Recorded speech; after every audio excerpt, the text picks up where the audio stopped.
শরৎকালের এক ভয়াবহ বন্যায় দেশের কয়েকটি জেলা ভেসে গিয়েছে। ছাত্র, শিক্ষক থেকে শুরু করে দেশের সকল শ্রেণী পেশার মানুষ বন্যার্তদের পাশে দাঁড়াচ্ছে। আর সেই বিষয় নিয়েই আফরিনদের পরিবার কথোপকথন করছে। আফরিন: জানো বাবা, আজ স্কুলে কি হয়েছে? আমরা বন্যার্তদের জন্য ত্রাণ সংগ্রহ করেছি।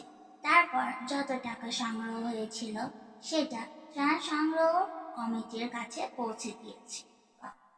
খুব ভালো কাজ করেছ আফরিন, আর এটা খুব ভালো একটি উদ্যোগ।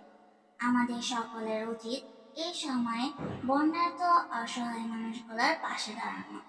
মা: আফরিনের বাবা, আমার খুব ইচ্ছে হচ্ছে বন্যার্তদের জন্য কিছু করার।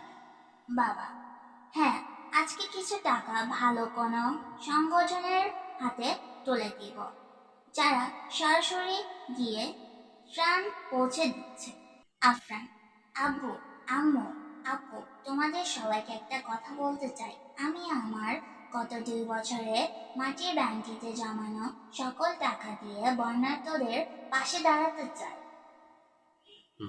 8 বছর বয়সের আফরানের মানবিকতা দেখে তার বাবা, মা ও বড় বোনের মন খুশিতে ভরে।